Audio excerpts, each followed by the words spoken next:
জানিয়ে দিব এই মুহূর্তে আমাদের হাতে এসেছে বাংলাদেশের গুরুত্বপূর্ণ আপডেট সংবাদের শিরোনাম। শুরুতেই থাকছে তারেক রহমানের ফেসবুক স্ট্যাটাস। অবিরাম নির্যাতনের কষাঘাতে অসুস্থ বেগম খালেদা জিয়ার জীবন এখন চরম সংকটে। এদিকে দেশের প্রয়োজনে বেগম খালেদা জিয়াকে এই মুহূর্তে খুব প্রয়োজন বলছে বাবর। আরও থাকছে সব রাজনৈতিক দল প্রস্তুত হওয়ার পর তফসিল চায় এনসিপি। জানিয়ে দিব বিএনপির মিত্রদের মধ্যে তীব্র অসন্তোষ, সোমবার জরুরি সংবাদ সম্মেলন।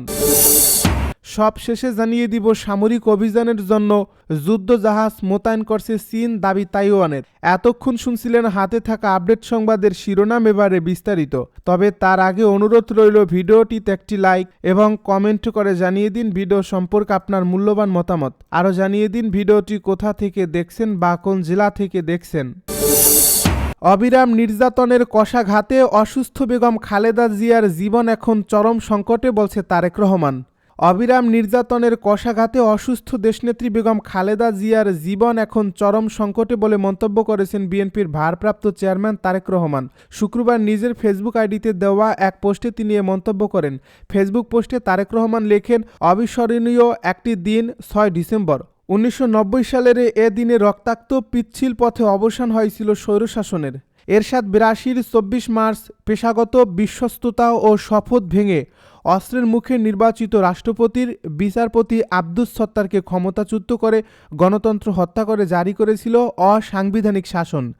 যে সাংবিধানিক রাজনীতি ছিল বহুদলীয় গণতন্ত্রের নিশ্চয়তা, যার সূচনা করেছিলেন স্বাধীনতার মহান ঘোষক শহীদ প্রেসিডেন্ট জিয়াউর রহমান। একনায়ক হোসাইন মোহাম্মদ এরশাদ গণতান্ত্রিক প্রতিষ্ঠানগুলোকে ধ্বংসস্তূপে পরিণত করেন। তিনি লেখেন, গণতন্ত্র ফিরিয়ে আনতে দীর্ঘ 9 বছর দেশনেত্রী বেগম খালেদা জিয়া দৃঢ় প্রত্যয় নিয়ে নিরন্তর সংগ্রাম চালিয়ে আপসীন নেত্রী হিসেবে খ্যাতি লাভ করেন। গড়ে তোলেন এক দুর্বার গণ আন্দোলন। এরই ধারাবাহিকতায় 90-এর 6 ডিসেম্বর এই দিনে ছাত্র জনতার মিলিত শক্তিতে স্বৈরাচারকে পরাজিত করে মুক্ত হয়েছিল গণতন্ত্র। সেই অর্জিত গণতন্ত্রের চেতনায় আবারও ছাত্র জনতা 2024 সালের 5 অগাস্টে এক হিংস্র ফ্যাসিবাদী শক্তিকে পরাস্ত করে। ঐতিহাসিকভাবেই ফ্যাসিস্ট আওয়ামী লীগ ছিল গণতন্ত্রের ভয়ঙ্কর শত্রু। ফ্যাসিস্ট শেখ হাসিনার দুঃশাসনের অবসানের পর আবারও গণতন্ত্রের সম্পূর্ণ পুনরুজ্জীবন এবং রাষ্ট্র ও সমাজে গণতান্ত্রিক মূল্যবোধ প্রতিষ্ঠা করতে আমাদের নিরলস সংগ্রাম অব্যাহত রাখতে হবে। তিনি আরও লেখেন, শেখ হাসিনার দুঃশাসনে গণতন্ত্রের মা দেশনেত্রী বেগম খালেদা জিয়ার উপর জেল জুলুমসহ নানামাত্রিক নিপীড়ন নামিয়ে আনা হয়েছিল। অবিরাম নির্যাতনের কষাঘাতে অসুস্থ দেশনেত্রীর জীবন এখন চরম সংকটে। আল্লাহর কাছে তারা আশু সুস্থতা কামনা করছি। এছাড়াও দেশের জাতীয়তাবাদী শক্তির লাখ লাখ নেতাকর্মীকে সীমাহীন অত্যাচার নির্যাতন করা হয়েছিল। সারা দেশকে অবরুদ্ধ করা হয়েছিল। স্বৈরাচার বিরোধী আন্দোলনে আত্মদানকারী বীর শহীদদের স্মৃতির প্রতি গভীর শ্রদ্ধা জানাই এবং তাদের রুহের মাগফিরাত কামনা করি। গণতন্ত্র পুনরুদ্ধারে এ স্মরণীয় দিনে আমি শুভেচ্ছা ও অভিনন্দন জানাই স্বৈরাচার বিরোধী আন্দোলনে অংশগ্রহণকারী গণতন্ত্রের হেফাজতকারী দেশবাসীকে। দেশের প্রয়োজনে বেগম খালেদা জিয়াকে এই মুহূর্তে খুব প্রয়োজন বলছে বাবর। সাবেক স্বরাষ্ট্র প্রতিমন্ত্রী ও নেত্রকোনা 4 আসনে বিএনপির মনোনীত প্রার্থী লুৎফুজ্জামান বাবর বলেছেন, দেশের এই ক্রান্তি লগ্নে বেগম খালেদা জিয়াকে খুবই প্রয়োজন। তিনি সর্বমহলে শ্রদ্ধাভাজন হিসেবে নিজেকে প্রমাণ করেছেন। স্বাধীনতা, সার্বভৌমত্ব ও জনগণের স্বার্থের ব্যাপারে কখনো কোনো অপশক্তির সাথে তিনি আপোষ করেননি। তাই দেশের এই ক্রান্তি লগ্নে বেগম খালেদা জিয়ার বেঁচে থাকা খুবই প্রয়োজন। তিনি আরও বলেন, বেগম খালেদা জিয়া শুধু বিএনপির নয়, তিনি সার্বজনীনভাবে সারা দেশের নেত্রী। কেন উনাকে প্রয়োজন সেই বিষয়ে আজকে বিস্তারিত বলতে চাইছি না, অন্য একদিন বিস্তারিত বলবো। দেশে এখনও অনেক ষড়যন্ত্র বিদ্যমান রয়েছে। এসব ষড়যন্ত্র থেকে উত্তরণের জন্য বেগম খালেদা জিয়ার মতো নেত্রীর ভীষণ প্রয়োজন। শুক্রবার বিকালে নেত্রকোনার মদন উপজেলার বুড়াপীর মাজার প্রাঙ্গণে আলোচনায় সভায় লুৎফুজ্জামান বাবর এসব কথা বলেন।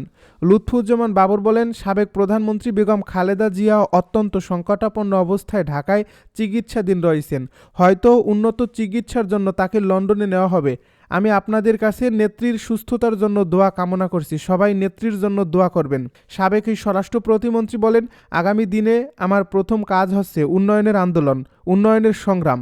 আপনাদের সামনে উন্নয়নের নীতি নিয়ে এসেছি, বেকারত্বকে দূরীকরণের রাজনীতি নিয়ে এসেছি।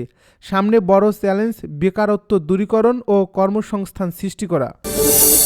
বিএনপির মিত্রদের মধ্যে তীব্র অসন্তোষ, সোমবার জরুরি সংবাদ সম্মেলন। আসন্ন জাতীয় সংসদ নির্বাচন সামনে রেখে 272 আসনে নিজেদের প্রার্থী দিয়েছে বাংলাদেশ জাতীয়তাবাদী দল বিএনপি। এ নিয়ে বিএনপির মিত্র 12 দলীয় জোট নেতাদের মধ্যে তীব্র অসন্তোষ দেখা দিয়েছে। শুক্রবার রাজধানীর খিলগাঁওয়ে 12 দলীয় জোট প্রধান ও জাতীয় পার্টির চেয়ারম্যান মোস্তফা জামাল হায়দারের কার্যালয়ে ঢাকা বৈঠকে বিএনপির এ সিদ্ধান্ত বিস্মিত ও ক্ষুব্ধ প্রতিক্রিয়া জানান জোটের নেতারা।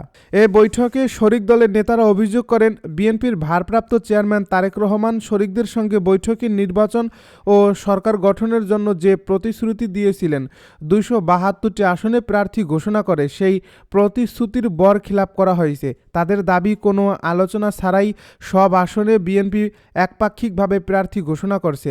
জোটের সমন্বয়ক ও বাংলাদেশ জাতীয়তাবাদী দলের চেয়ারম্যান সৈয়দ এহসানুল হুদা বলেন, এ পরিস্থিতিতে জোট কিভাবে এগোবে তা স্পষ্ট করতে আগামী সোমবার এক জরুরি সংবাদ সম্মেলন অনুষ্ঠিত হবে। সংবাদ সম্মেলনের সময় এ স্থান শনিবার জানানো হবে। এ বৈঠকে জাতীয় পার্টির chairman Mostafa Jamal Haider, national labour পার্টির চেয়ারম্যান লায়ন ফারুক রহমান, কল্যাণ পার্টির চেয়ারম্যান শামসুদ্দিন পারভেজ, এলডিপির মহাসচিব Tamizuddin Titu, senior vice chairman M A Bashar প্রমুখ উপস্থিত ছিলেন। সামরিক অভিযানের জন্য যুদ্ধজাহাজ মোতায়েন করছে চীন, দাবি তাইওয়ানের।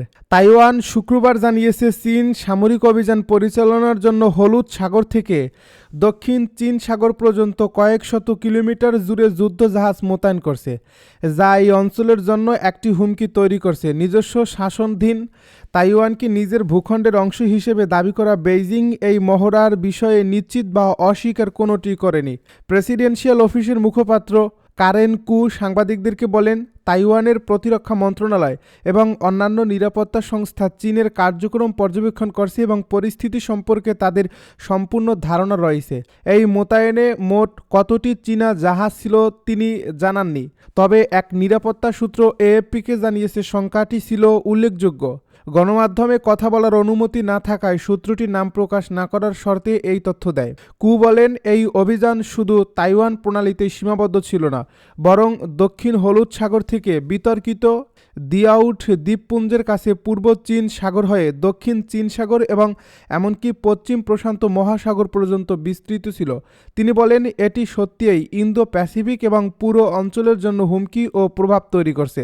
কু বলেন, তাইওয়ান চীনকে সংযম প্রদর্শনের আহ্বান জানিয়েছে এবং যোগ করেন, আমরা এটাও আত্মবিশ্বাসের সঙ্গে বলতে পারি, আমরা এই পরিস্থিতিতে ভালোভাবে মোকাবেলা করতে পারব।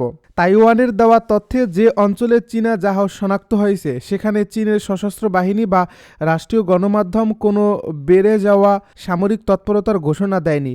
চীনের প্রতিরক্ষা মন্ত্রণালয়ের মুখপাত্র জিয়াং বিন শুক্রবার বলেন, নৌবাহিনীর উন্মুক্ত সমুদ্রে অনুষ্ঠিত প্রশিক্ষণ আন্তর্জাতিক আইনের সঙ্গে সামঞ্জস্যপূর্ণ এবং এটি কোনো নির্দিষ্ট দেশ বা লক্ষ্যকে উদ্দেশ্য করে নয়। অস্ট্রেলিয়ার দিকে অগ্রসর হতে পারে বলে যে একটি চীনা নৌবহরের বিষয়ে খবর প্রকাশিত হয়েছে সে বিষয়ে এক প্রশ্নের উত্তরে তিনি একথা বলেন। চীনের পররাষ্ট্র মন্ত্রণালয়ের এক মুখপাত্র বলেন, বেইজিং দীর্ঘদিন ধরেই একটি প্রতিরক্ষামূলক নীতি অনুসরণ করে আসছে এবং সংশ্লিষ্ট পক্ষগুলোকে অতিরিক্ত প্রতিক্রিয়া দেখানো বা ভিত্তিহীন প্রচারণা না জড়ানোর আহ্বান জানান।